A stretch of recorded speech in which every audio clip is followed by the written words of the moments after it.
श्री कृष्ण लीला। ब्रह्मा जी विचार कर ही रहे थे कि उनके देखते देखते उसी क्षण सभी ग्वाल बाल और बछड़े श्री कृष्ण के रूप में दिखाई पड़ने लगे।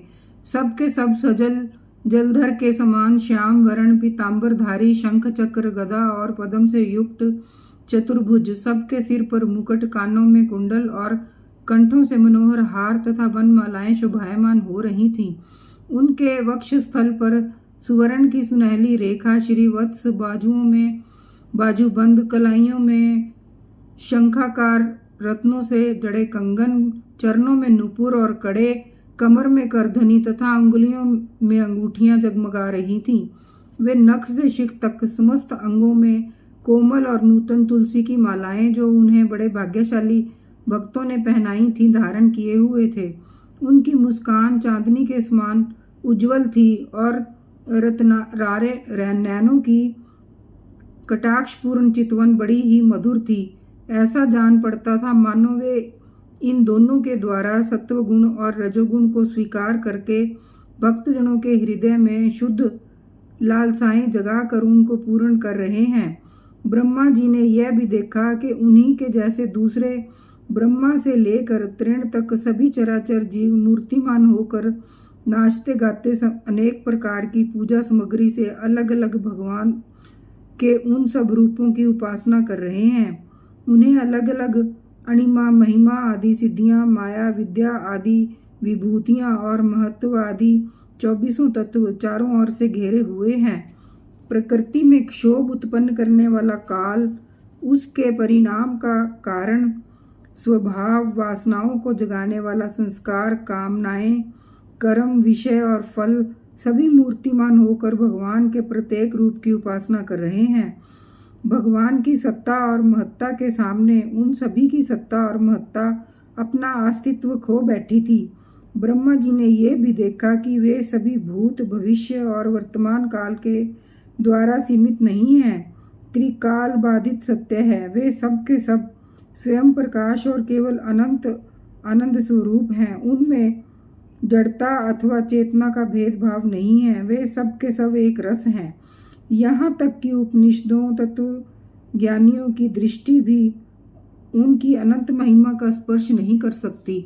इस प्रकार ब्रह्मा जी ने एक साथ ही देखा कि वे सब के सब उन परब्रह्म परमात्मा श्री कृष्ण के ही स्वरूप हैं, जिनके प्रकाश से ये सारा चराचर जगत प्रकाशित हो रहा है। यह अत्यंत आश्चर्यमय दृश्य देखकर ब्रह्मा जी तो चकित रह गए। उनकी 11 इंद्रियां क्षुब्ध एवं स्तब्ध रह गईं। वे भगवान के तेज से निस्तेज होकर मौन हो गए। उस समय वे ऐसे स्तब्ध होकर खड़े रह गए मानो ब्रज के अधिष्ठात्र देवता के पास एक पुतली खड़ी हो। परीक्षित, भगवान का स्वरूप तर्क से परे है। उनकी महिमा असाधारण है। वे स्वयं प्रकाश, आनंद स्वरूप और माया से अतीत हैं। वेदांत भी साक्षात रूप से उसका वर्णन करने में असमर्थ हैं। इसलिए उससे भिन्न का निषेध करके आनंद स्वरूप ब्रह्मा का किसी प्रकार कुछ संकेत करता है। यद्यपि ब्रह्मा जी समस्त विद्याओं के अधिपति हैं, तथापि भगवान के दिव्य स्वरूप को वे तनिक भी न समझ सके। यहाँ तक कि वे भगवान के उन महिमामय रूपों को देखने में भी असमर्थ हो गए।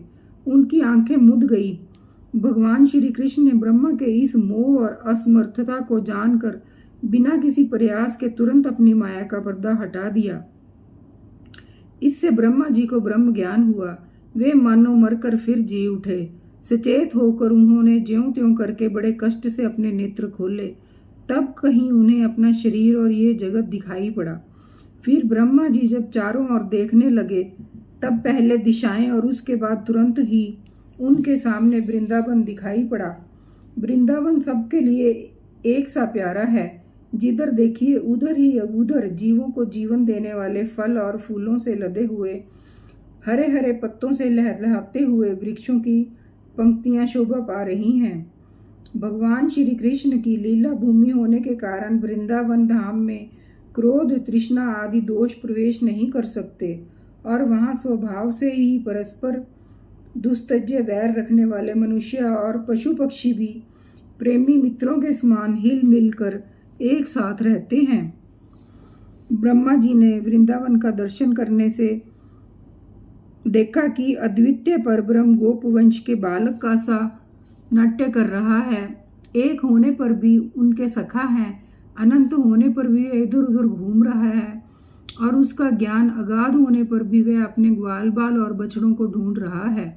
ब्रह्मा जी ने देखा कि जैसे भगवान श्री कृष्ण पहले अपने हाथों में दही भात का कौर लिए उन्हें ढूंढ रहे थे, वैसे ही अब भी अकेले ही उनकी खोज में लगे हैं। भगवान को देखते ही ब्रह्मा जी अपने वाहन हंस पर से कूद पड़े और सोने के समान चमकते हुए अपने शरीर से पृथ्वी पर दंड की भांति गिर पड़े। उन्होंने अपने चारों मुकुटों के अग्रभाग से भगवान के चरण कमलों का स्पर्श करके नमस्कार किया और आनंद के आंसुओं की धारा से उन्हें नहला दिया। वे भगवान श्री कृष्ण की पहले देखी हुई महिमा का बार बार स्मरण करते, उनके चरणों पर गिरते और उठ कर फिर गिर पड़ते। इसी प्रकार बहुत देर तक वे भगवान के चरणों में ही पड़े रहे। फिर धीरे धीरे उठे और अपने नेत्रों के आंसू पोंछे। प्रेम और मुक्ति के एकमात्र उद्गम भगवान को देखकर उनका सिर झुक गया, वे कांपने लगे। अंजलि बांधकर बड़ी नम्रता से और एकाग्रता के साथ गदगद वाणी से वे भगवान की स्तुति करने लगे।